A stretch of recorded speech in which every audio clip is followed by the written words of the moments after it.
Stérilité du couple, conduite de la première consultation concernant l'homme. Alors en préambule, l'objectif général de ce cours est de vous aider à argumenter la démarche médicale et les examens complémentaires de première intention nécessaires au diagnostic et à la recherche étiologique.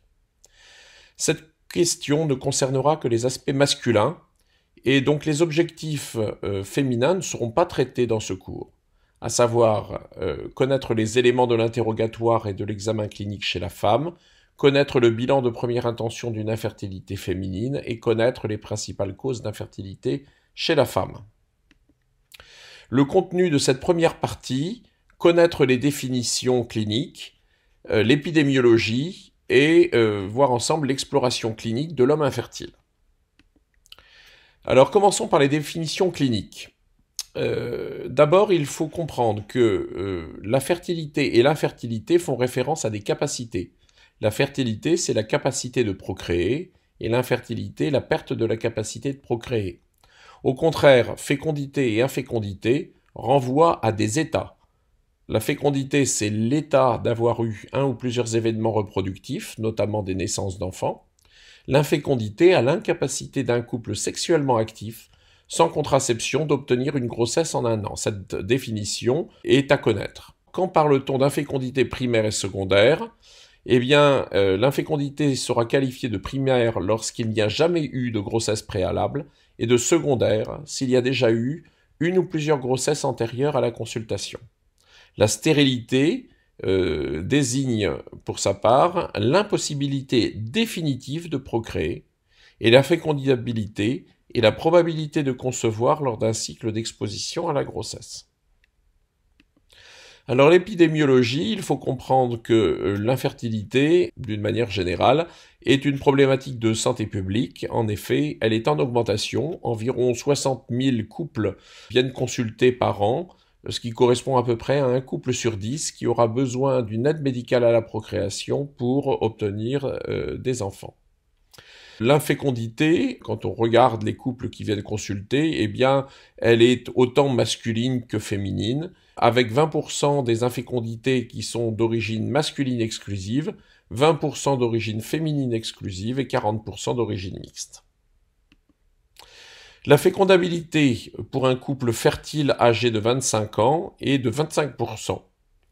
Et il faut savoir que l'âge maternel a un impact clair sur la fécondité du couple, et en particulier que la proportion de couples ne parvenant pas à concevoir sans PMA est de 20% si la femme a 35 ans et 50% si elle a 40 ans. Ce sont des chiffres importants à connaître.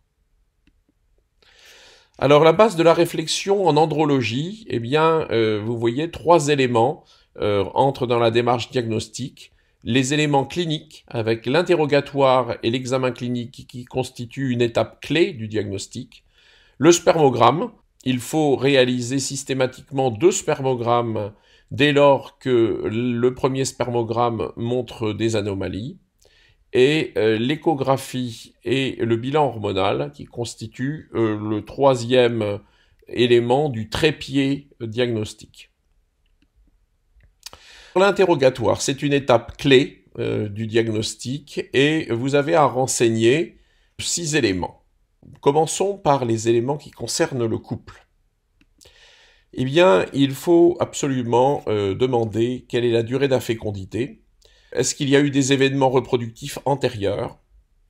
Reprendre l'histoire sexuelle, en particulier à la recherche de dysfonctions sexuelles qui pourraient expliquer une infertilité. Préciser si l'infécondité est primaire ou secondaire. Le fait d'avoir une infécondité secondaire est de meilleur pronostic. Et puis, connaître finalement l'activité sexuelle du couple, en tout cas la fréquence et le calendrier des coïts.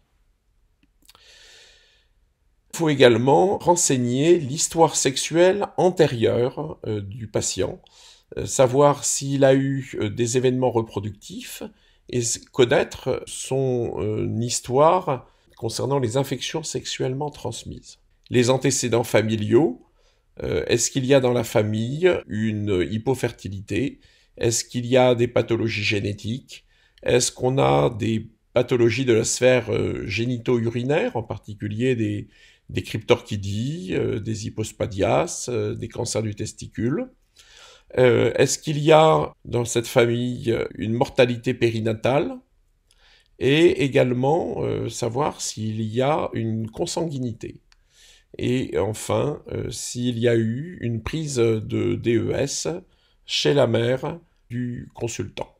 Dans les antécédents personnels, il faut rechercher les pathologies du développement, en particulier la cryptorchidie, également les troubles de la différenciation sexuelle, les pathologies chroniques, alors diabète, obésité, cancer, mais également des maladies génétiques, des affections respiratoires et ORL.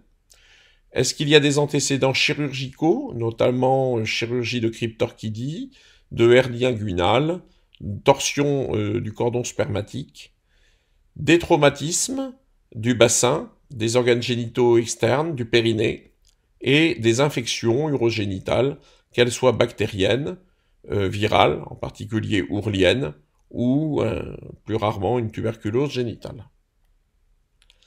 Et concernant le mode de vie, il faut demander si le patient a une consommation de tabac, de cannabis, d'autres drogues, d'alcool, d'autres éléments du mode de vie, en particulier est-ce que le patient réalise des bains chauds, est adepte du sauna, les consommations de stéroïdes anabolisants, assez fréquentes dans la population des bodybuilders, et les traitements chroniques ou certains antécédents de traitements potentiellement stérilisants, comme la chimiothérapie, la radiothérapie. Et puis, il faut également, minimalement, renseigner des éléments féminins, en particulier la fécondité antérieure de la femme et son âge. Alors, vous voyez ici les données du CHU de Toulouse concernant les antécédents de ces patients. Comme vous voyez, on avait observé près de 15% de patients qui avaient des antécédents infectieux, d'infections urinaires, orchite et prostatite, plus 7% de patients qui avaient des antécédents d'IST et d'urétrite. Au total, plus de 20% des patients avaient des antécédents infectieux. 13% des patients avaient un antécédent de chirurgie de cryptorchidie, 6,5% d'antécédents de chirurgie inguinale, 4% de chirurgie testiculaire, en particulier des biopsies testiculaires antérieures, 3% avaient un antécédent de torsion, et 2% de chirurgie de l'épididyme, pour des kystes de l'épididyme. Donc là encore, vous voyez, on est à plus de 25% de patients qui ont des antécédents chirurgicaux. Et au total, eh bien, on avait des éléments d'interrogatoire chez au moins un patient sur deux. Alors maintenant, concernant l'examen physique, eh bien, tout homme infertile ou ayant un facteur de risque d'infertilité masculine doit faire l'objet d'un examen clinique. Alors cet examen clinique, eh bien, il doit comporter systématiquement un examen général avec évaluation des caractères sexuels secondaires, morphotype, pilosité, taille, distribution des graisses, index de masse corporelle, un examen mammaire, en effet, un certain nombre de tumeurs testiculaires peuvent provoquer une gynécomastie, ensuite un examen du pénis, à la recherche d'un micropénis, d'un hypospadias, un examen des testicules, en particulier mensuration des testicules, recherche d'une turgescence épididymaire, recherche d'agénésie des canaux déférents, ou recherche de nodules épididymaires ou déférentiels, recherche d'une varicocèle clinique. Cet examen sera réalisé en position debout et en manœuvre de Valsalva, et on ne réalisera le toucher rectal qu'en cas d'antécédents infectieux, d'hypospermie ou de suspicion de déficit androgénique. Alors l'étude du volume testiculaire est fondamentale Vous voyez ici les définitions de l'atrophie, de l'hypotrophie. On parle d'atrophie lorsqu'on a un volume testiculaire inférieur à 6 ml et d'hypotrophie entre 6 et 12 ml. Et vous voyez que quand on a deux testicules atrophiques, on a 90% de patients ayant une azoospermie. Quand on a une hypotrophie bilatérale, on a 50% d'azoospermie et 40% d'oligospermie. Et quand on a une hypotrophie unilatérale, on n'a plus que 10% d'azoospermie et 50% d'oligospermie, ce qui montre à quel point l'étude du volume testiculaire a une importance pronostique fondamentale. Alors, de part et d'autre, vous voyez deux outils qui peuvent être utilisés pour estimer le volume testiculaire.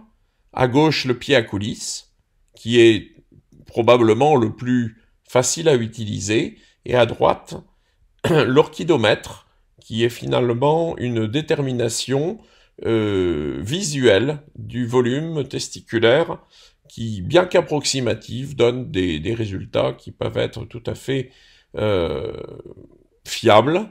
Alors, je voulais revenir sur la classification des varicocèles. Cette classification comporte 3 grades cliniques, plus un grade qui est infraclinique. Le grade 1 désigne des varicocèles qui sont palpables au cours de la manœuvre de Valsalva, mais qui ne sont pas palpables au repos. Le grade 2, des varicocèles palpables au repos, mais non visibles. Et le grade 3, des varicocèles qui sont visibles et palpables au repos.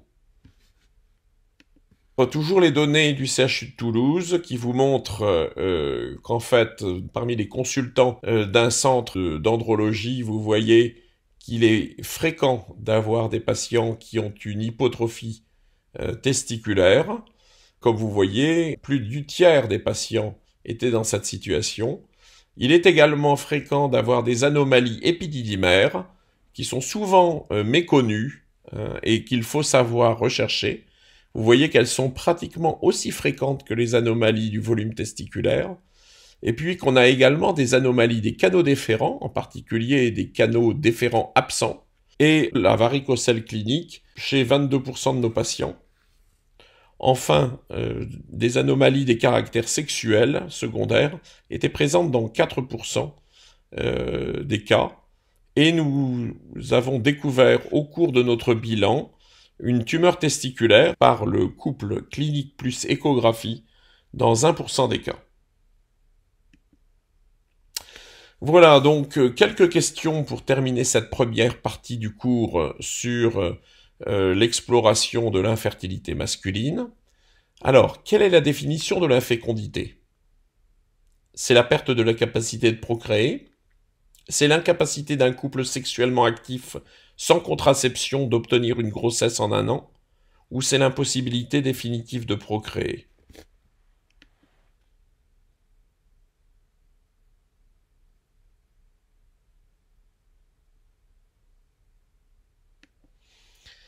Voilà, donc j'espère que vous vous êtes rappelé que l'infécondité, c'est l'incapacité d'un couple sexuellement actif sans contraception d'obtenir une grossesse en 1 an. La perte de la capacité de procréer, c'est l'infertilité. Et l'impossibilité définitive de procréer, c'est ce qu'on appelle la stérilité. Question 2. Quelle est la fécondabilité pour un couple fertile âgé de 25 ans? D'après vous, c'est 5%, 10%, 25%, 40% ou 50%?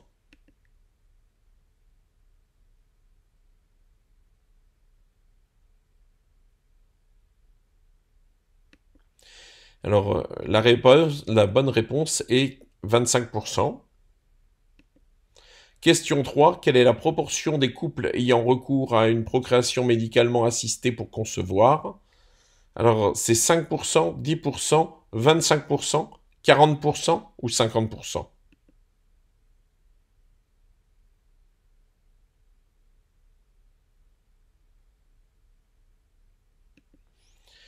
Alors, la bonne réponse est 10%. Question 4. Quels sont les éléments concernant l'histoire reproductive et sexuelle à rechercher dans le cadre de l'exploration d'une infertilité masculine? il faut rechercher s'il y a eu déjà une IVG, la durée de l'infécondité, le caractère primaire ou secondaire de l'infécondité, les pratiques sexuelles ou la fréquence des coïts.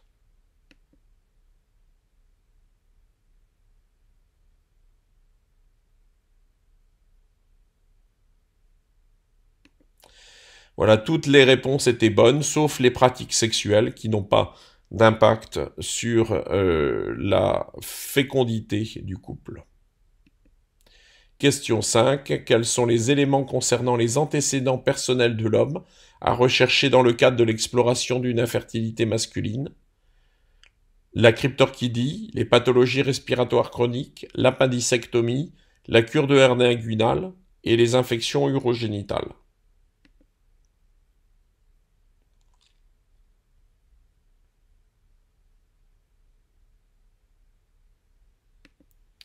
Toutes les réponses étaient bonnes sauf l'appendicectomie. La cryptorchidie est un facteur de risque d'infertilité masculine, bien connu. Les pathologies respiratoires chroniques peuvent évoquer une pathologie ciliaire. La cure de hernie inguinale est une pourvoyeuse d'azospermie obstructive et l'infection urogénitale comme facteur de risque de pathologie obstructive et également sécrétoire lorsqu'il y a eu une orchite. Question 6. Quels sont les éléments concernant les habitudes de vie et facteurs professionnels à rechercher dans le cadre de l'exploration d'une infertilité masculine? La consommation tabagique, la consommation de cannabis, le travail comme agriculteur, la réalisation de bains chauds, ou les jeux vidéo.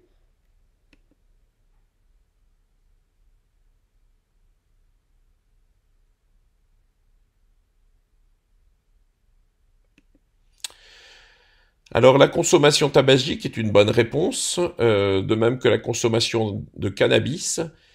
Ces deux consommations entraînent une diminution à la fois de la numération, de la mobilité des spermatozoïdes et également une diminution de la capacité de fécondance. Le travail comme agriculteur est un facteur d'exposition aux perturbateurs endocriniens et la réalisation de bains chauds peut diminuer la spermatogénèse. En effet, on sait que la réalisation de bains chauds quotidiens de plus de 30 minutes peut retentir sur la fertilité de l'homme. Par contre, la réalisation de jeux vidéo n'est pas un facteur de risque d'infertilité. Quels sont les éléments concernant les antécédents familiaux à rechercher dans le cadre de l'exploration d'une infertilité masculine? L'infertilité dans la famille, la cryptorchidie dans la famille, la mucoviscidose dans la famille, l'origine ethnique des deux partenaires et la consanguinité dans la famille.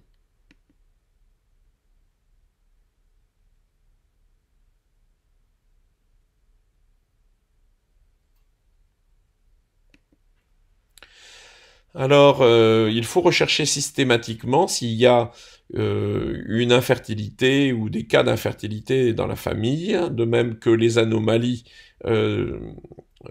du développement, telles que la cryptorchidie ou l'hypospadias. Bien sûr, rechercher une mucoviscidose, puisqu'elle est souvent associée à une mutation du gène CFTR qui, dans sa forme hétérozygote, donne une absence bilatérale des canaux déférents, et la consanguinité, puisqu'elle favorise l'expression des anomalies autosomiques récessives. Question 8. Quels sont les traitements à rechercher dans le cadre de l'exploration d'une infertilité masculine?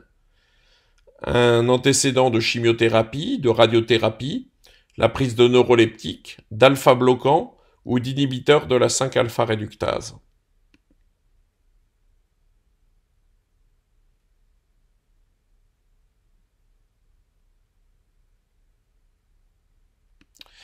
Alors effectivement, toutes les réponses étaient bonnes.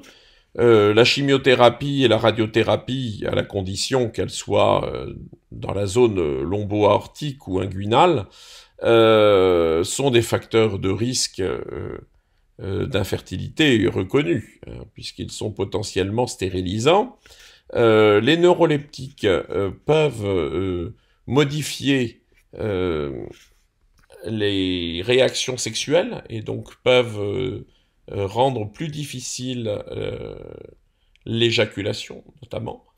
Les alpha-bloquants peuvent provoquer une éjaculation rétrograde et les inhibiteurs de la 5-alpha-réductase diminuent la DHT et pourraient entraîner ou favoriser une hypofertilité.